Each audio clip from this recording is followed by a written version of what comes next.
வரலாற்றில் சரித்திரத்தில் பார்க்கிறோம். கிறிஸ்தவ சரித்திரத்தில் அவங்க மரணத்துக்கு பயந்ததே கிடையாது. ஏன் தெரியுமா?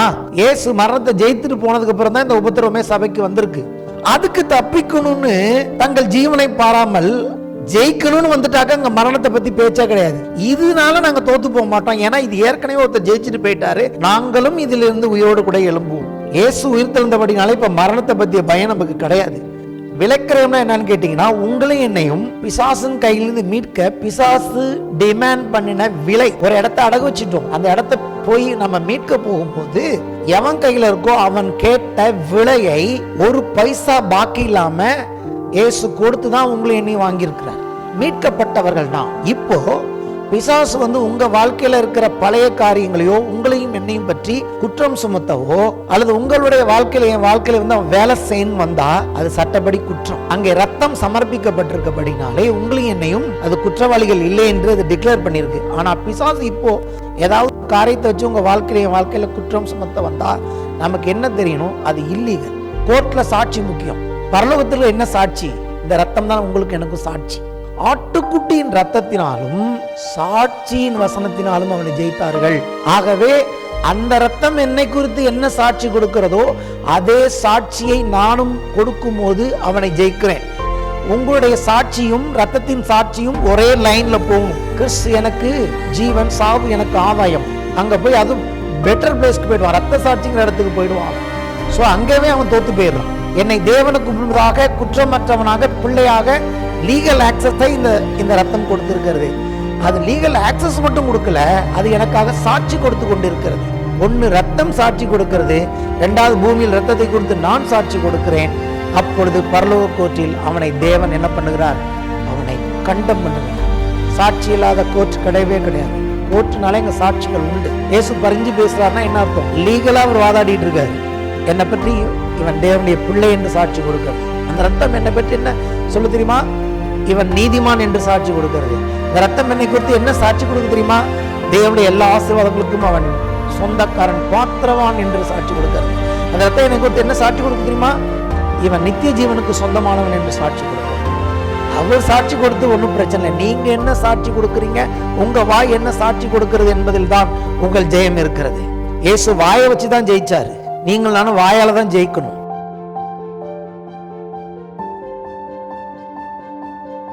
Shalom, shalom. Nothing is missing, nothing is broken in the mighty name of Jesus Christ. வாசிப்போம் 1 யோவான் 2ஆம் அதிகாரம் 12 முதல் 14 வசனங்கள். பிள்ளைகளே, அவருடைய நாமத்தின் நிமித்தம் உங்கள் பாவங்கள் மன்னிக்கப்பட்டிருக்கிறதினால் உங்களுக்கு எழுதுகிறேன். பிதாக்களே, ஆதி முதல் இருக்கிறவரை நீங்கள் அறிந்திருக்கிறதினால் உங்களுக்கு எழுதுகிறேன். வாலிபரை, பொல்லாங்கனை நீங்கள் ஜெயித்ததினால் உங்களுக்கு எழுதுகிறேன். பிள்ளைகளை, நீங்கள் பிதாவை அறிந்திருக்கிறதினால் உங்களுக்கு எழுதுகிறேன். பிதாக்களே, ஆதி முதல் இருக்கிறவரை நீங்கள் அறிந்திருக்கிறதினால் உங்களுக்கு எழுதியிருக்கிறேன். வாலிபரே, நீங்கள் பலவான்களாய் இருக்கிறதினாலும் தேவ வசனம் உங்களில் நிலைத்திருக்கிறதினாலும் நீங்கள் பொல்லாங்கனை ஜெயித்ததினாலும் உங்களுக்கு எழுதியிருக்கிறேன். 1 யோவானிலிருந்து நாம் எல்லா வசனங்களையும் தொடர்ந்து தியானித்து வருகிறோம். ஆண்டவருக்குள் எப்படி நாம் ஜெயிக்கிறவர்களாக இருக்கிறோம் என்று சொல்லி நான் ஆரம்பித்தேன். ஃபர்ஸ்ட் என்ன பார்க்குறோம்? முதல்ல அதோடைய பேசிக் எங்கேருந்து ஆரம்பிக்குதுன்னு கேட்டிங்கன்னா, முதலாவது அவருடைய நாமத்தின் நிமித்தம், இயேசுவின் நாமத்தின் நிமித்தம் தேவன் நம் எல்லாருடைய பாவங்களையும் தேவன் மன்னித்திருக்கிறார். மன்னித்தபடினாலே பிள்ளைகளாக நம்மை ஏற்றுக்கொண்டிருக்கிறார். அதுக்கப்புறம் என்ன பார்க்குறோம்? பிள்ளைகளாக ஏற்றுக்கொண்ட அந்த உறவின் நிமித்தம் இயேசுவோடு நாம் இணைக்கப்பட்டு இருக்கிறோம். ஆகவே நம்ம என்ன பண்ணப்பட்டிருக்கிறோம்? ஒரு வல்லமையுள்ளவரோடு இணைக்கப்பட்டிருக்கிறோம். யார் இவர் அப்படின்னா, அங்க எழுதியிருக்கிறது ஆதி முதல் இருக்கிறவரை இன்னைக்கு நீங்கள் அறிந்திருக்கிறீர்கள். நம்முடைய இயேசு யாருன்னா, நாம் ஆராதனையில் பாடினது போல அவர் யெகோவா தேவன்.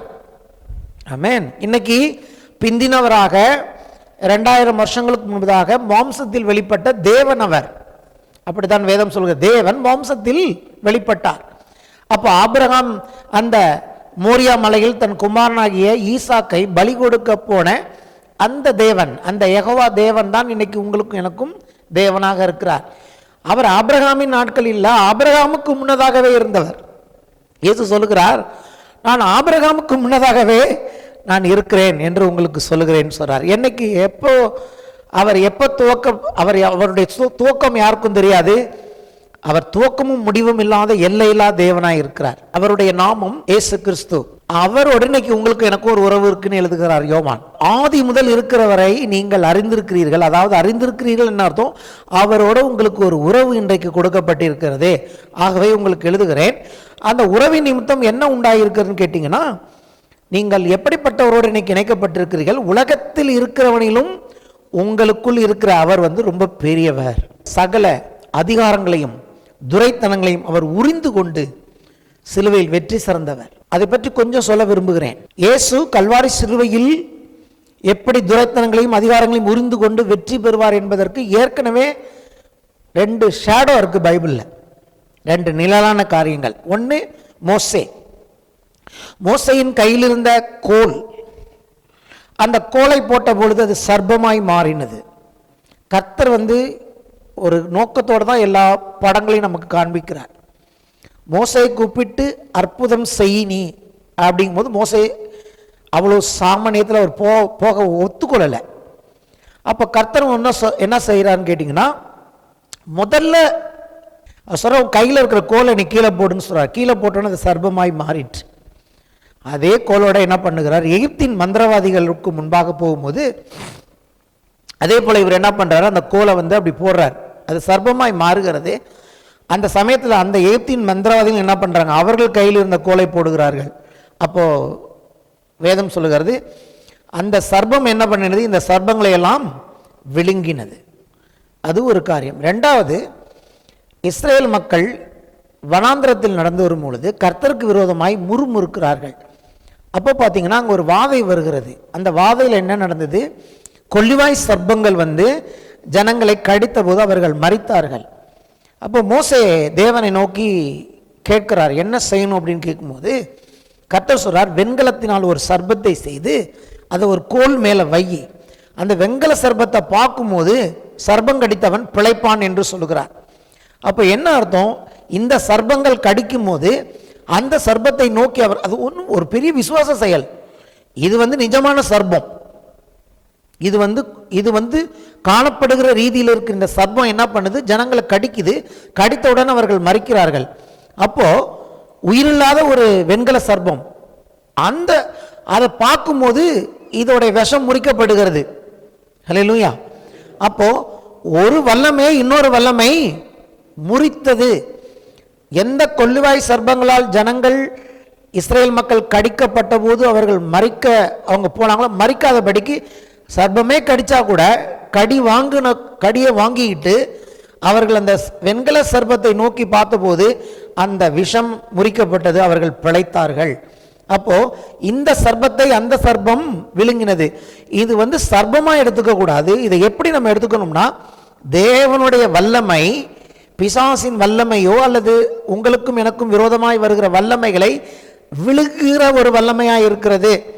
இப்போ இயேசு அப்படியே வரும்போது இயேசுவே சொல்லுகிறார், மோசையினால் வெண்கல சர்ப்பம் வனாந்திரத்தில் உயர்த்தப்பட்டது போல மனுஷகுமாரனும் தன்னை நோக்கி பார்க்கிற எவனும் பிழைக்கும்படி அவர் உயர்த்தப்பட வேண்டும் சொல்றார்.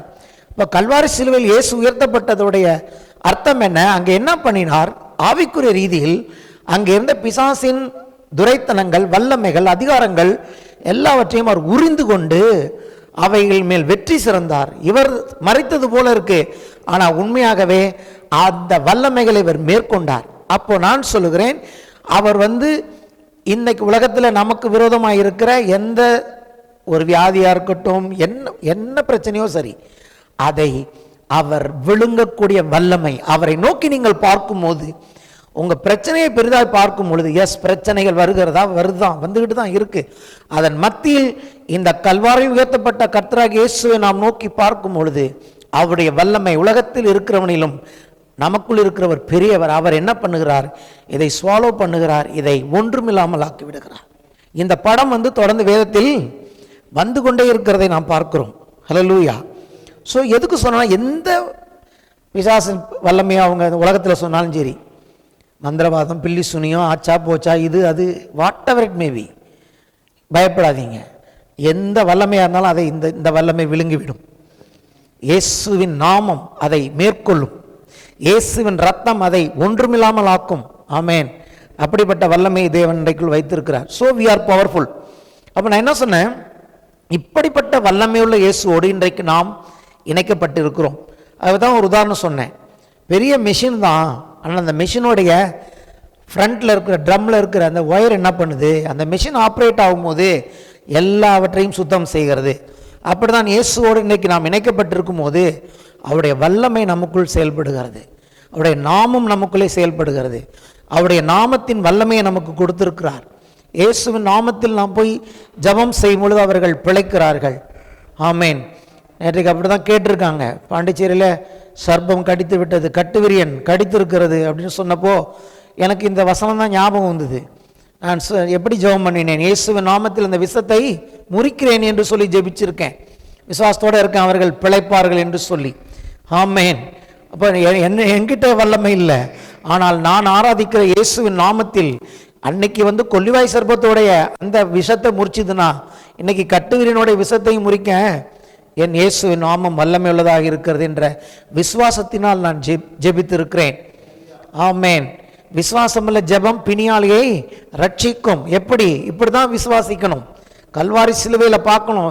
கல்வாரி சிலுவையில் இயேசு நிர்கதியாக மறிச்சதை மட்டும்தான் நீங்கள் நானும் பார்த்துட்டு அழுதுகிட்டு இருக்கக்கூடாது. குட் ஃப்ரைடே சமயத்தில் உட்காந்து அழுவாங்கல்ல, அதுபோல் அதுக்கு பின்னாடி என்ன நடந்ததுங்கிறத பார்க்கணும். 2000 வருஷத்துக்கு முன்னாடியே அவர் மரித்து உயிரோடு எழுந்து போயிட்டார். இன்னைக்கு எதுக்கு அழுதுகிட்டு இருப்போம்? மதம் அழுது கொண்டு இருக்கிறது, விசுவாசம் அதை வைத்து அழுகிறவங்களுடைய கண்ணீரை துடைத்து கொண்டு இருக்கிறது. ஆமேன். வாங்க எங்களோட சேர்ந்து நீங்களும் அழுகுங்கன்னு கூப்பிட்றதுக்கு சிலுவை கொடுக்கப்படவில்லை.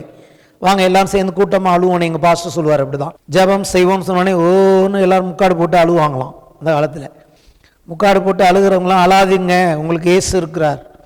நீங்கள் ஏன் அழுகுறீங்க? இயேசு உங்களுக்காக எல்லாத்தையும் செஞ்சிருக்கிறார், அவரை நோக்கி பாருங்கள், நீங்கள் பிழைப்பீர்கள் என்று சொல்வதற்காக தேவன் நம்மை அழைத்திருக்கிறார். 2 விஷயம் செய்யலாம். ஒன்று அழுதுகிட்டு இருக்கலாம், இல்லை ஜெயிக்கிறவங்களா இருக்கலாம். நடுப்புற இருக்கவே முடியாது. ஒன்று நான் ஜெயிக்கிறவனா இருக்கணும், இல்லை உட்காந்து அழுகிறவனா இருக்கணும்.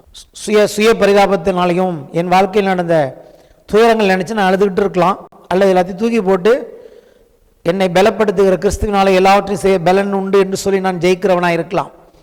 கர்த்தர் என்னை ஜெயிக்க அழைத்திருக்கிறார். உங்களையும் என்னையும் ஜெயம் பெறும்படியாக ஜெயங்கொள்ளுகிறவனுக்கு என்று அவர் வாக்குத்தத்தங்களை வைத்திருக்கிறார். ஜெயிக்க போகிறோமா, உட்கார்ந்து அழுது கொண்டு இருக்க போகிறோமா? உலகத்தில் இருக்கிறவனும் எனக்குள் இருக்கிறவர் பெரியவர்.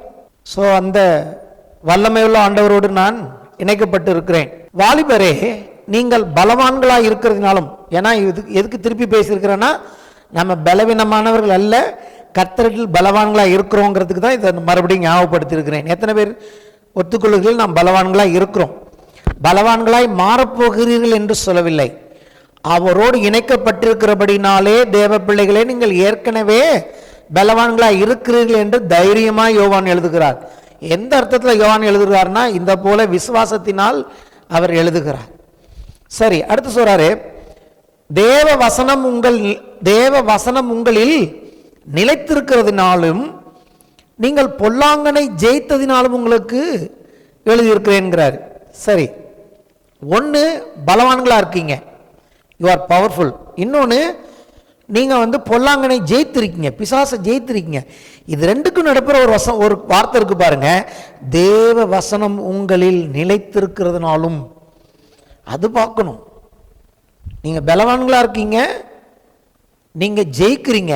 இது ரெண்டையும் உங்களை வல்லமையாக வைக்கிறதுனா தேவ வசனம். கர்த்தருடைய வார்த்தை உங்களில் நிலைத்திருக்க வேண்டும் என்று சொல்லி அங்கே சொல்லுகிறார். தேவ வசனம் உங்களில் நிலைத்திருக்கிறதுனா அர்த்தம் என்ன? அதாவது என்னன்னு கேட்டிங்கன்னா, இயேசுவோடு நிலைத்திருக்கிறதும் இயேசுவின் வார்த்தையோடு நிலைத்திருக்கிறதும் ஒன்று தான். அது ஆண்டவரே சொல்கிறார். யோவான் 15ஆம் அதிகாரம், யோவான் 15 5 முதல் 7 வசனங்கள். நானே திராட்சை செடி, நீங்கள் கொடிகள். நாங்கள் என்ன ஒரு உதாரணம் கொடுத்தேன், நான் மெஷினு, நீங்கள் ஃப்ரண்டில் இருக்கிற ட்ரம்மு. இங்கே சொல்கிறார், நான் திராட்சை செடி, நீங்கள் கொடிகள். ஒருவன் என்னிலும் நான் அவனிலும் நிலைத்திருந்தால், இந்த மெஷினோட நீ கனெக்டாக இருந்தீன்னா அவன் மிகுந்த கனிகளை கொடுப்பான். சொல்கிறார் பாருங்க, என்னை இல்லாமல் உங்களால் ஒன்றும் செய்ய முடியாது. நீ பலவீனனா அந்த மெஷினோட முனையில் இருந்தாலும் முக்கியமானது மெஷின் தான். மெஷின் தன்னுடைய ஸ்பீடில் சுற்றும் போது தான் அது வேலை செய்யுது. அப்போ இயேசுவோட இணைந்திருந்தால் தான். இயேசு இல்லாமல் நம்மளா தனியாக எதையும் செய்ய முடியாது. கிளியர். இயேசு இல்லாமல் நம்மளால் தனியாக எதையும் செய்ய முடியாதுன்னு அவர் ஆணித்தரமாக சொல்லியிருக்கிறார். அதுக்கு தான் இன்னைக்கு அவருடைய நாமம் கொடுக்கப்பட்டிருக்கிறது. எவ்வளோ நம்ம வார்த்தையை, அவருடைய வார்த்தையை வச்சுருக்கிறோமோ, இயேசுவை வச்சுருக்கிறதும் அவருடைய வார்த்தையை வச்சுருக்கிறதும் ஒன்று. எனக்குள்ளே இயேசு இருக்கார், நான் எப்படி தைரியமாக சொல்கிறேன்? எனக்குள்ளே அவருடைய வார்த்தை நிரம்பி இருக்கிறது. கர்த்தருடைய வார்த்தையை கொண்டு என் இருதயத்தை நிரப்பி இருக்கிறேன். ஆமேன். ஒருவன் என்னில் நிலைத்திராவிட்டால் வெளியே எரியுண்ட கொடியை போல அவன் எரியுண்டு உழந்து போவான். அந்த ஒயரை பிடுங்கி போட்டுருங்க, அந்த ஒயரால் ஒரு பிரயோஜனமும் இல்லை. ஆனால் மிஷினோட கனெக்ட் பண்ணி இருக்கிற வரைக்கும் அது வல்லமை உள்ளது. அட்டி தூள் கிளப்பிடும். ஆனால் மிஷினை விட்டு கழட்டி போட்டிங்கன்னா அது 5 பைசாவுக்கு பிரயோஜனம் கிடையாது. திராட்சை செடியில் இருக்க வரைக்கும் தான் கொடிக்கு மதிப்பு. கொடி அறுத்து போட்டாச்சுன்னா காஞ்சி போயிடும். அங்கே சொல்லுகிறார், அவன் எரியுண்டு உலர்ந்து போவான். அப்படிப்பட்டவைகளை சேர்த்து அக்னியிலே போடுகிறார்கள், அடுப்பெரிக்க தான் உதவுங்கிறார். அவைகள் எரிந்து போகும். நீங்கள் என்னிலும் என் வார்த்தைகள் உங்களிலும் நிலைத்திருந்தால் நீங்கள் கேட்டுக்கொள்வது எதுவோ அது உங்களுக்கு செய்யப்படும். நீ எதை கேட்டாலும் செய்கிறங்கிறார். நீ எதை வேணால் செய்யலாம் உலகத்தில்.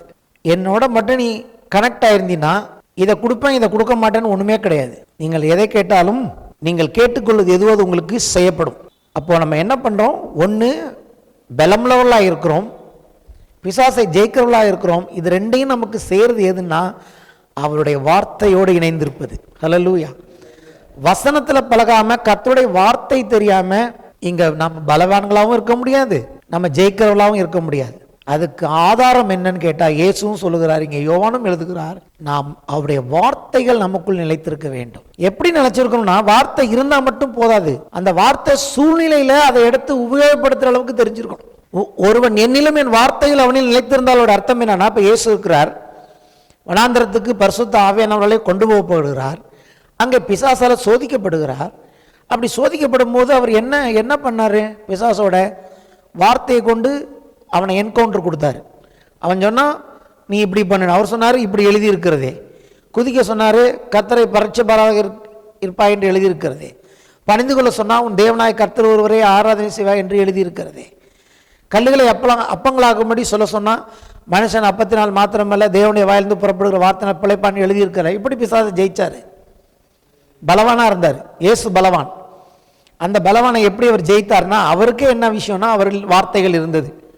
அவர் தான் வார்த்தையாகிய தேவனே. ஆனால் மாம்சத்தில் வெளிப்பட்ட வார்த்தை. இப்பொழுது வார்த்தையை கொண்டு தான் பிசாசை அவர் ஜெயித்தார். அப்போ உங்களுக்கும் எனக்கும் அதே வழிதான். அதை தான் யோவான் எழுதுகிறார், நீங்கள் பலவான்களாக இருக்கிறதுனாலும் தேவ வசனம் உங்களில் நிலைத்திருக்கிறதுனாலும் நீங்கள் பொல்லாங்கனை ஜெயித்ததினாலும் உங்களுக்கு எழுதியிருக்கிறேன் என்று சொல்லுகிறார். சரி, அடுத்தபடியாக இப்போ ஜெயத்துக்கு வரப்போகிறோம். இன்னைக்கு பலவான்களாக இருக்கிறத பற்றி பார்த்துட்டோம். நிலைத்திருக்கிறது எப்படி? அந்த மெஷினோட இருக்கிறது போல, இந்த செடியோட கொடி இணைந்திருக்கிறது போல, இயேசுவோட இணைந்திருக்கிறதுக்கு ஒரு வழி அல்லது ஒரே வழி, சிறந்த வழி அவருடைய வார்த்தை. ஏன்னா வானமும் பூமி மொழிந்து போகும், அவருடைய வார்த்தை ஒரு நாளும் மாறாது. எவ்வளவு ஒரு ஊழியக்காரனாக கர்த்தருடைய வார்த்தையை கொண்டு என்னுடைய வாழ்க்கையை நான் நிரப்பி இருக்கணும், அவ்வளோதான் உங்களுக்கு நான் பிரயோஜனமாக கனி கொடுக்க முடியும். எவ்வளோ வசனத்தை அறிஞ்சிருக்கேன், எவ்வளோ நேரம் நான் வார்த்தையில் நேரத்தை செலவு செய்கிறேன். ஜபத்தை தவிர இன்னும் வேத வசனங்களில் மற்றவருடைய வார்த்தையை கேட்கறல எவ்வளோ என்னுடைய டைமை நான் இன்வெஸ்ட் பண்ணுறனோ அவ்வளவு நான் மற்றவர்களுக்கு பிரயோஜனமாக இருக்க முடியும். வார்த்தை தெரியாத ஊழியக்காரனால எந்த பிரயோஜனமும் கிடையாது. வார்த்தை அறியாத விசுவாசியாலையும் எந்த பிரயோஜனமும் கிடையாது. கேளுங்க, வசனத்தை பற்றி கேளுங்க. எனக்கு இது நான் விரும்பலை. அதாவது ஒரு வசனத்தை சொல்லி இது எங்கே இருக்குது அது தேவையில்லை. எத்தனாவது அதிகாரம், எத்தனாவது வசனம், அதை நான் சொல்லலை. ஆனால் ஒவ்வொரு சூழ்நிலைக்கும் ஒரு சூழ்நிலை பற்றி வரும் பொழுது அந்த வசனம் தெரியணும். ஜபங்களில் நான் அதை பயன்படுத்துகிறேன். ஜெபிக்கும் போது ஒவ்வொரு ஜப விண்ணப்பத்துக்கும் அதற்கேற்ற வசனத்தை நான் எடுத்து கோட் பண்ணுகிறேன். இப்படி எழுதியிருக்கிறதே ஆண்டவரே என்று சொல்லி, அதுதான் வெற்றி. ஆமேன். எந்த அதிகாரம், நான் அநேக நேரங்களில் பாருங்கள் எந்த அதிகாரம் கோட் பண்ணவே மாட்டேன். எந்த புத்தகத்தில் இருக்குன்னு மட்டும்தான். ஒரு சில போதகர்கள் பார்த்தீங்கன்னா கரெக்டாக சொல்லுவாங்க, எந்த அதிகாரம் எத்தனாவது வசனம்னு சொல்லுவாங்க. அது அவருடைய நல்ல மெமரி பவரை காண்பிக்கிறது. எனக்கெல்லாம் அந்த மாதிரி மெமரி கிடையாது. ஆனால் எல்லா வசனமும் எனக்கு தெரியும். இப்படி எழுதியிருக்கிறதேன்னு எனக்கு தெரியும். ஹல்லேலூயா. ஆகவே அதுதான் எனக்கு வெற்றி கொடுக்கிறது. நான் ஒவ்வொரு ஜப நேரத்திலும் கர்த்தருடைய வார்த்தை வசனம் இந்த பசங்களுக்கு தெரியும் எப்படி எங்கே எப்படி கொண்டு போய் காட்டுவேன்னு. இப்படி வசனம் இருக்கிறது, இப்படி வசனம் இருக்கிறது, இப்படி வசனம் இருக்கிறது, இப்படி எழுதியிருக்கிறது அப்படின்னு சொல்லி நான் அதிகமாக கோட் பண்ணுவேன். அப்போது இங்கே எதுக்கு சொன்னாலும் நான் கோட் பண்ணுறதை பற்றி சொல்லலை, உங்களுக்கு சொல்கிறேன். இயேசுவே அதை தான் கோட் பண்ணார். அப்போ வேத வசனம், தேவனுடைய வசனம் உங்களில் நிலைத்திருக்கிறன்னு அர்த்தம் என்னன்னா, எந்த சமய சந்தர்ப்பங்களில் நிலைத்திருக்கும் போது அது என்ன பண்ணும், அதை எடுத்து கவுண்டர் அட்டாக் பண்ணும். இப்படி எழுதியிருக்கிறதே, அந்த அளவுக்கு ஒரு தேவனுடைய பிள்ளைகள் வளர வேண்டும். அப்படி வளரும்போது அங்கே எழுதியிருக்கிறது, நீங்கள் பொல்லாங்கனை ஜெயித்துவீர்கள். எப்படி அவர் பொல்லாங்கனை ஜெயித்தார், இப்படி தான் ஜெயித்தார். அப்போ வேத வசனம் நம்ம நிலைத்திருக்கும் போது பொல்லாங்கனை வசனத்தை வச்சு இயேசு துரத்துனது போல தேவனுடைய பிள்ளைகளாக நீங்கள் நானும் துரத்த அழைக்கப்பட்டிருக்கிறோம். இன்னொரு விஷயத்தை பார்க்குறோம். வேத வசனம் மட்டுமல்ல, அடுத்து வேதம் இன்னொரு வெற்றியை பற்றி எப்படி சொல்லுது, ரொம்ப முக்கியமானது. வெளிப்படுத்தின விசேஷம் 12ஆம் அதிகாரம் 11ஆம் வசனம். வெளிப்படுத்தல் 12:11. மரணம் நேரிடுகிறதாய் இருந்தாலும் தங்கள் அதற்கு தப்பும்படி தங்கள் ஜீவனையும் பாராமல் ஆட்டுக்குட்டியின் இரத்தத்தினாலும் தங்கள் சாட்சியின் வசனத்தினாலும் அவனை ஜெயித்தார்கள். ஆக்சுவலாக இது இந்த வெளிப்படுத்தின விசேஷம் இருக்கு இல்லையா, இது யோவானுடைய நாட்களில் அவருக்கு ஆண்டவர் பரலோகத்தின் தரிசனத்தை கொடுத்து யோவான் எழுதினது தான் இந்த வெளிப்படுத்தின விசேஷம். யோவானுக்கு தேவன் கொடுத்து தான் வெளிப்படுத்தின விசேஷம். ஆக்சுவலாக வெளிப்படுத்தின விசேஷத்தை எழுதின பிறகு தான் இந்த 1 யோவான் 2 யோவான் 3 யோவானை அவர் எழுதியிருப்பார் அப்படிங்கிறது மற்றவருடைய கருத்து. ஏன்னு கேட்டிங்கன்னா, இங்கே எழுதுகிறார்ல, நீங்கள் பொல்லாங்கனை ஜெயித்திருக்கிறீர்கள்னு. நீங்கள் பொல்லாங்கனை எப்படி ஜெயித்தீர்கள்ங்கிற படத்தை ஏற்கனவே யோவான் பார்த்துட்டார்.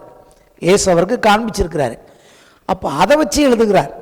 எப்படி நாம் பொல்லாங்கனை ஜெயித்திருக்கிறோம் அப்படின்னா, இங்கே வெளிப்படுத்தின விசேஷத்தில் தேவன் காண்பிச்சிருக்கிறார். என்ன காண்பிச்சிருக்கிறாரு, ஆட்டுக்குட்டியின் ரத்தம் தங்கள் சாட்சியின் வசனத்தினாலும் அவனை ஜெயித்தார்கள். அப்போ இந்த காரியத்தை நான் கொஞ்சம் உங்களுக்கு விளக்க விரும்புகிறேன். ஆட்டுக்குட்டியின் ரத்தம் என்று அழைக்கப்படுவது இயேசு கிறிஸ்துவின் ரத்தம், சிந்தப்பட்ட இயேசுவின் ரத்தம், தெளிக்கப்படும் இயேசுவின் ரத்தம். இன்றைக்கு பரலோகத்தில் அந்த ரத்தம் இருக்கிறது. அந்த ரத்தம் இன்னும் பரலோகத்தில் உங்களுக்காக எனக்காக வைக்கப்பட்டிருக்கிறது. சரி, அந்த ரத்தத்தை வச்சு நம்ம எப்படி நம்ம ஜெயிக்கணும்? பொதுவாக இந்த வசனத்தை பார்க்கும்போது எவ்வளவு எல்லாருக்கும் புரியும் தெரியாது.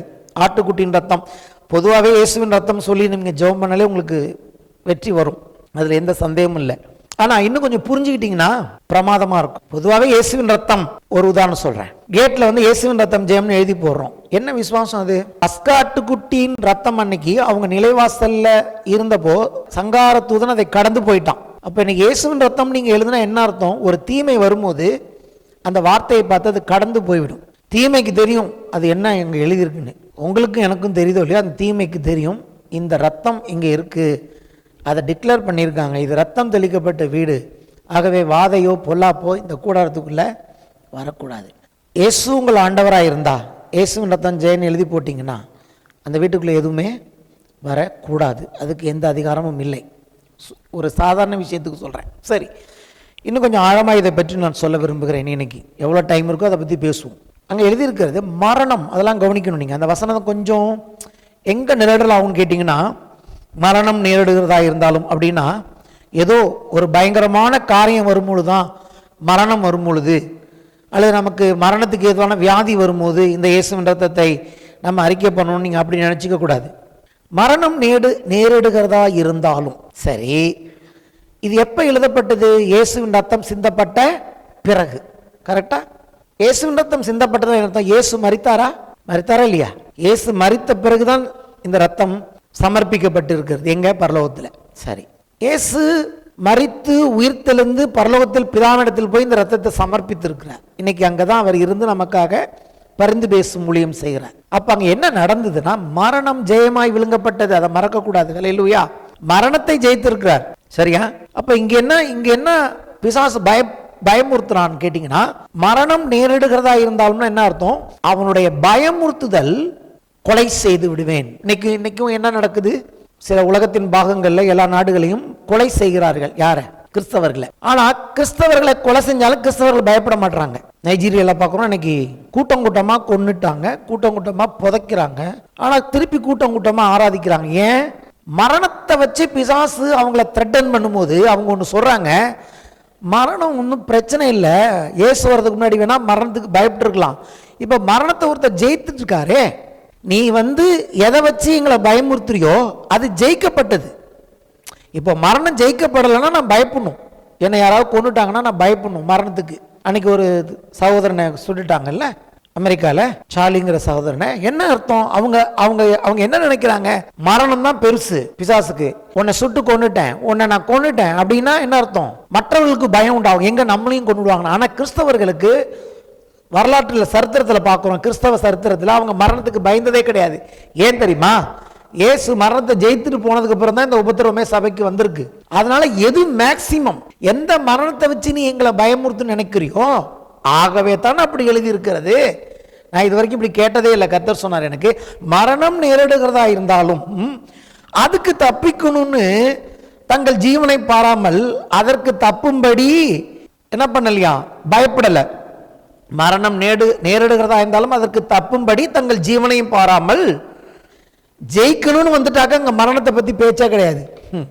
ஏன்னா மரணம் ஏற்கனவே ஜெயிக்கப்பட்டுட்டு, இப்போ பிசாசு ஒரே ஒரு ஆயுதம் வச்சிருக்கான் உலகத்தில், மரணத்தை வச்சு கிறிஸ்தவர்களை பயமுறுத்தும் பொழுது இதனால நாங்கள் தோத்து போக மாட்டோம், ஏன்னா இது ஏற்கனவே ஒருத்தர் ஜெயிச்சுட்டு போயிட்டாரு, நாங்களும் இதிலிருந்து உயிரோடு கூட எழும்புவோம். புரியுதா? இது முதல்ல வரணும். ஹல்லேலூயா. அடுத்தபடியாக என்ன சொல்றாரு? தங்கள் ஜீவனையும் பாராமல் ஆட்டுக்குட்டியின் இரத்தத்தினாலும் தங்கள் சாட்சியின் வசனத்தினாலும் அவனை ஜெயித்தார்கள். சரி, இப்போ இங்க ரத்தம் படத்துக்கு வருகிறது, ரத்தம் இப்போ பிக்சருக்குள்ள வருது. என்ன பண்ணுதுன்னு கேட்டீங்கன்னா, அதை குறித்து இன்னைக்கு கொஞ்சம் விளக்கமா பேச விரும்புகிறேன். ரத்தம் என்ன செய்கிறதுனா, முதலாவது இயேசுவின் ரத்தம் எதற்காய் சிந்தப்பட்டது அதை நீங்கள் புரிஞ்சுக்கணும். விசுவாசிகளுக்கு இருக்க வேண்டிய முதல் காரியம், மரணம் பயம் கிடையாது. உங்களையும் என்னையும் மரணம் இந்த உலகத்தில் ஒண்ணுமே செய்ய முடியாது. ஆமே கரெக்ட்? இயேசு உயிர்த்தெழுந்தபடினால இப்ப மரணத்தை பற்றிய பயம் நமக்கு கிடையாது.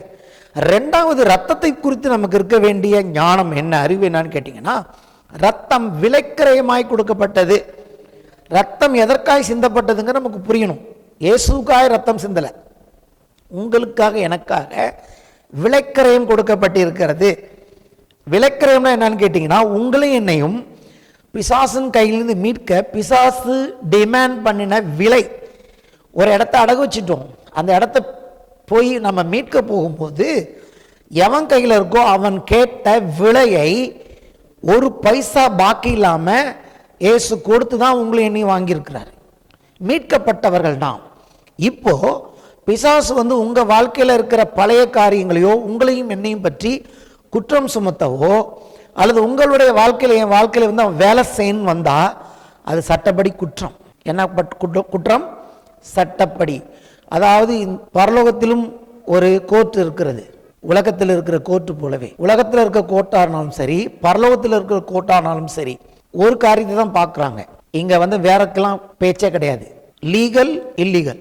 சட்டப்படி, இந்த தேசத்தின் சட்டப்படி இது சரியா, இந்த தேசத்தின் சட்டப்படி இது சரியில்லையா, சரியில்லைன்னா அது குற்றம், இல்லீகல். ஹல்லேலூயா. அப்ப பரலோகத்தின் கோர்ட்டு பார்க்கும்போது அங்கே ரத்தம் சமர்ப்பிக்கப்பட்டிருக்கபடினாலே உங்களையும் என்னையும் அது குற்றவாளிகள் இல்லை என்று அது டிக்ளேர் பண்ணியிருக்கு. ஆனால் பிசாசு இப்போ ஏதாவது காரியத்தை வச்சு உங்கள் வாழ்க்கையில் குற்றம் சுமத்த வந்தால் நமக்கு என்ன தெரியணும்? அது இல்லீகல். அதை நம்ம எதிர்க்கணும். அவனை ரத்தத்தை பற்றி அவனுக்கு ஞாபகப்படுத்தணும். இன்னொன்று என்னன்னு கேட்டிங்கன்னா, அங்கே சாட்சின்னு எழுதியிருக்கிறது. என்ன எழுதியிருக்கிறது? சாட்சி. கோர்ட்டில் சாட்சி முக்கியம் இல்லையா? பரலோகத்தில் என்ன சாட்சி? இந்த ரத்தம் தான் உங்களுக்கு எனக்கும் சாட்சி. வேதத்தில் நீங்கள் எங்கே பார்த்தாலும் 2-3 சாட்சிகள் வேணும்னு சொல்லுவோம் வேதம். கவனிச்சிருக்கீங்களா? ஒரு காரியத்தை நிரூபிப்பதற்கு 2-3 சாட்சிகள் வேணும். பரலோகத்துக்குமே பூமிக்குமே சாட்சிகள் வேணும்.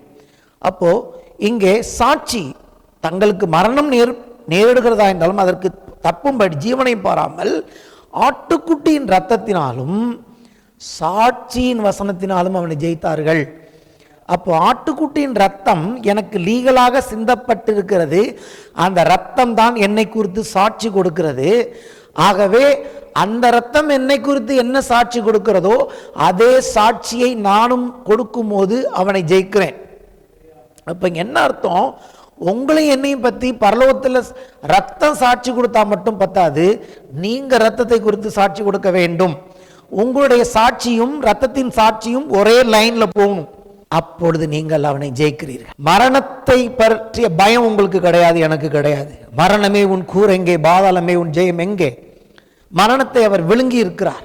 ஆகவே மரணம் நேரிடுகிறதா இருந்தாலும் கிறிஸ்தவன் பயப்படுவதில்லை. அவனுக்கு மரணம் லாபம். கிறிஸ்து எனக்கு ஜீவன், சாவு எனக்கு ஆதாயம். எவ்வளவு பேரை கொன்று குவித்தாலும் வருங்காலங்களில் அப்படிப்பட்ட உபத்திரம் வந்தாலும் அவனை பொறுத்த வரைக்கும் அவனுக்கு அது ஆதாயம். ஈஸியா எங்க போயிடுவான்? அங்க போய் அது பெட்டர் பிளேஸ்க்கு போயிடுவான், ரத்த சாட்சிங்கிற இடத்துக்கு போயிடுவான் அவன். அப்ப பிசாசு பயமுறுத்துறது அவனுக்கு என்னவா மாறிடுது? ஆதாயமாய் மாறி விடுகிறது. புரியுதா உங்களுக்கு நான் சொல்றது? புரிஞ்சவங்க கைகளை இசைத்து கர்த்தரை துதிப்போம். சாவு நமக்கு ஆதாயம், நமக்கு அது லாஸ் கிடையாது. சோ அங்கேயே அவன் தோத்து போயிடுறான்.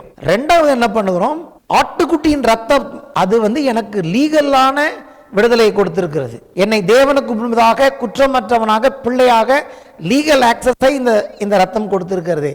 அது லீகல் ஆக்சஸ் மட்டும் கொடுக்கல, அது எனக்காக சாட்சி கொடுத்து கொண்டிருக்கிறது.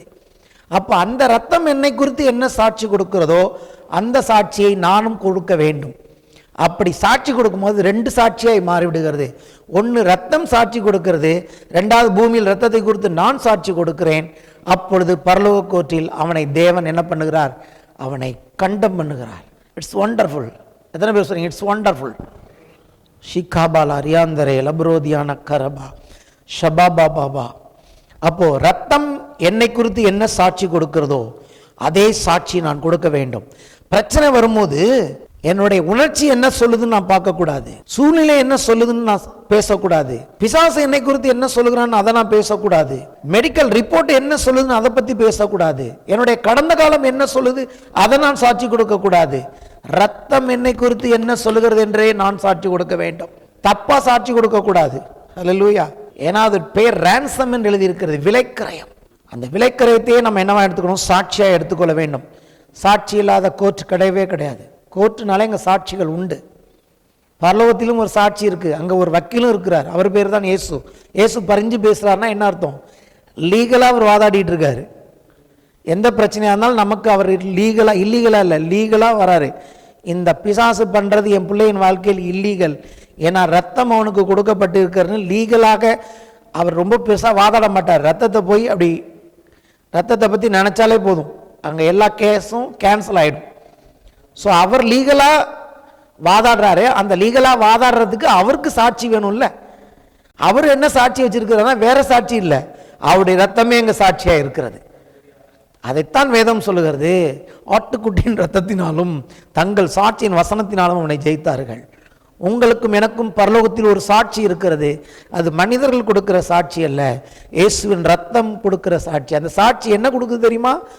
என்னை பற்றி இவன் தேவனுடைய பிள்ளை என்று சாட்சி கொடுக்கிறது.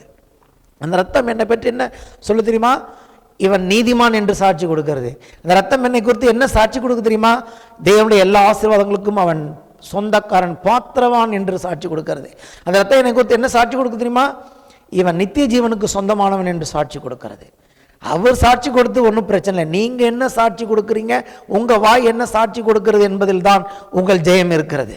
இயேசு வாயை வச்சு தான் ஜெயிச்சாரு, நீங்கள் நானும் வாயால தான் ஜெயிக்கணும். அமைதியா இருந்தாரா இயேசு? 3 முறையும் பேசினார். கடைசியா கூட எப்படி அவனை அழிக்க போறாரு, பெரிய ஆயுதங்கள்லாம் வச்சு அழிக்க போறாருன்னு வேதம் சொல்லுதா? அவருடைய சுவாசம், அவருடைய மூச்சு காற்று, அவருடைய வாயிலிருந்து வருகிற அப்படில அவன் போயிடுவான். ஆகவே தான் வேதம் சொல்லுகிறது, உலகத்தில் இருக்கிறவனிலும் உங்களில் இருக்கிறவர் பெரியவர். எப்படிப்பட்ட பெரியவர்னா, வார்த்தையாலே உண்டாக்குனார், வார்த்தையாலே எல்லாத்தையும் ஒன்றும் இல்லாம ஆக்கிடுவார்.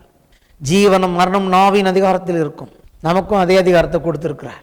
ஜீவனையும் பேசலாம், மரணத்தையும் பேசலாம். நான் என்ன பேசினாலும் நடக்குதுன்னு நான் விசுவாசிக்கிறேன். நான் என்ன பேசினாலும் அது அப்படியே ரியாலிட்டிக்கு வருது. நான் என்ன ஜெபம் செய்தாலும் அது அப்படியே அங்கே நடக்க ஆரம்பிக்கிறது. அப்படின்னு தெரிஞ்சுட்டா பேசுவதில் ஜாக்கிரதையாகிவிடும்.